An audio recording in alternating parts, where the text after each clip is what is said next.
Nós estamos numa conjuntura do último ano desse desgoverno, num momento muito difícil para o povo brasileiro, para o país como um todo.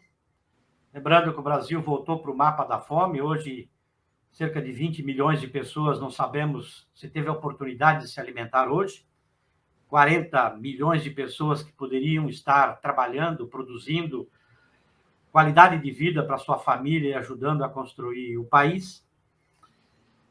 Mas também, de uma conjuntura em que a gente vem assistindo já nos últimos anos um desmonte de todo o sistema ambiental brasileiro. Como consequência, aumento de desmatamento, aumento de violência no campo, enfim, aumentando a concentração, alguns ficando mais ricos, a grande maioria ficando mais pobre. Paralisação completa de demarcação de terras indígenas, dos territórios quilombolas, de reforma agrária, praticamente diminuindo a cada ano os orçamentos dessas áreas importantes do ponto de vista da perspectiva socioambiental. E no Congresso Nacional, a gente assistindo também nesses últimos anos, uma adequação da legislação a esse estado de coisa desse projeto de poder, desse projeto de Estado, de país, que vem sendo comandado pelo Bolsonaro.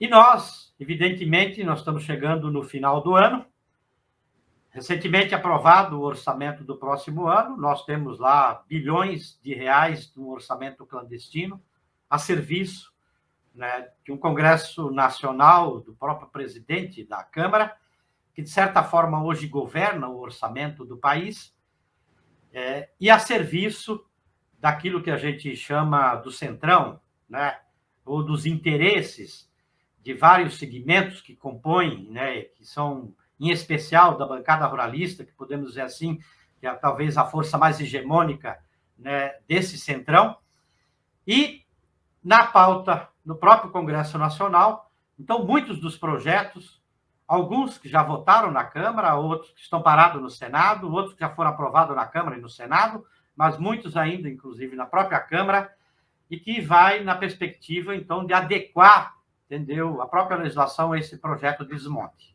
Eu cito aqui só alguns exemplos, como o projeto de licenciamento ambiental, de mineração em terra indígena, o marco temporal, o projeto de lei para flexibilizar a legislação de agrotóxicos, enfim, vários outros aqui.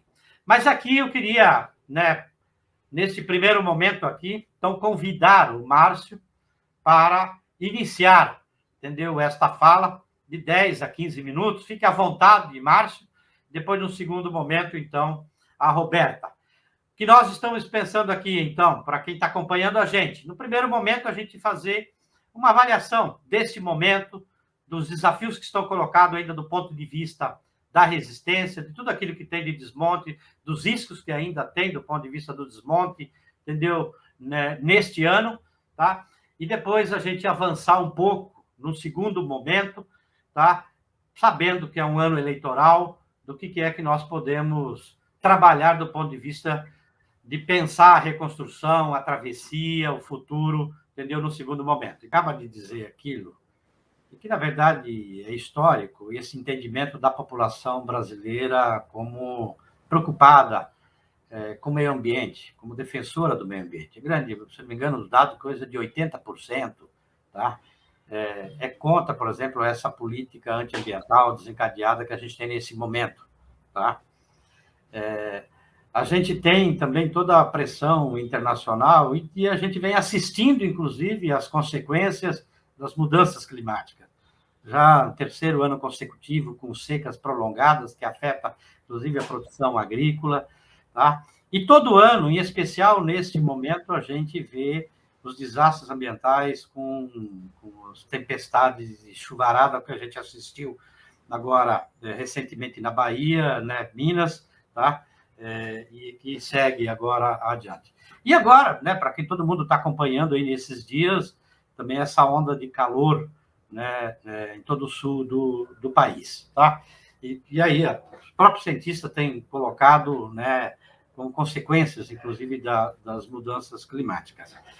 Mas do desafio que está colocado para a gente, fala assim, se a gente tem, entendeu, a maioria da população, tá, que é contra essa política antiambiental, mas lá no Congresso Nacional, como a própria Roberta disse aí, a gente vem assistindo no ano passado, e, portanto, vai continuar, inclusive, em especial, nesse primeiro semestre, que todas as votações, tá, e aí estou falando de interesse dos projetos nesse desmonte, né, socioambiental, tem ali os seus 310, 315, 320 votos assegurados.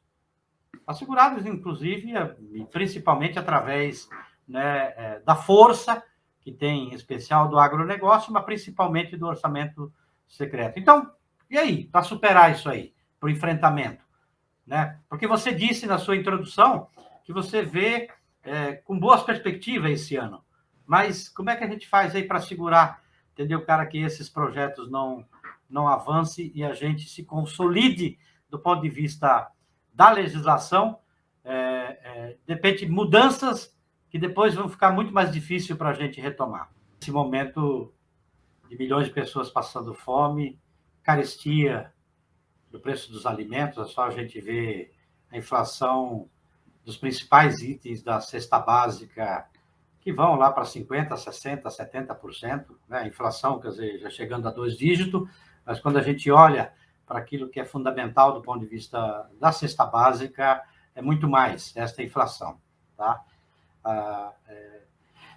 Por outro lado, você, ali no Observatório do Código Florestal, e nós temos clareza que o Código Florestal, depois de um processo de disputa muito grande, acabou tendo uma concertação, nem todo mundo ficou contente, mas acabou tendo uma concertação que criou alguns instrumentos que poderia pensar do ponto de vista do planejamento, do uso do solo, né, para um projeto de sociedade mais sustentável, de país mais sustentável. E a gente vem assistindo, evidentemente, em especial nos últimos anos, nesse momento, né, uma deturpação, inclusive, do próprio uso do cadastro ambiental rural, né? Mas, por outro lado, em cima desse desafio que o Márcio também colocou aqui,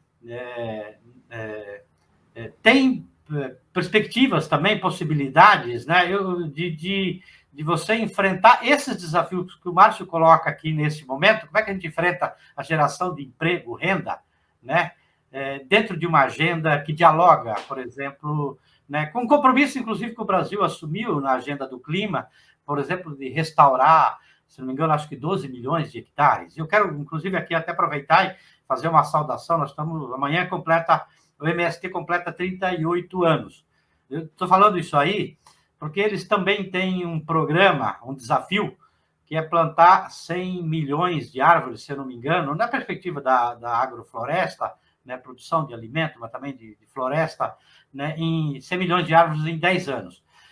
Você vem acompanhando, evidentemente, várias outras iniciativas, né? O La Luísa mesmo tem uma iniciativa importante, né, que talvez você conheça, o Márcio também pode até falar, né, a campanha do Icatu Xingu, né, que tem já muitos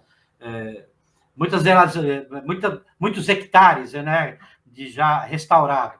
Enfim, em cima desse esforço da superação desse momento dos desafios que tem, né, como é que a gente dialoga em cima disso que o Márcio está colocando, que foi assim, olha, como é que a agenda ambiental vai dialogar com aquilo que bate como necessidade real hoje da grande maioria do povo brasileiro?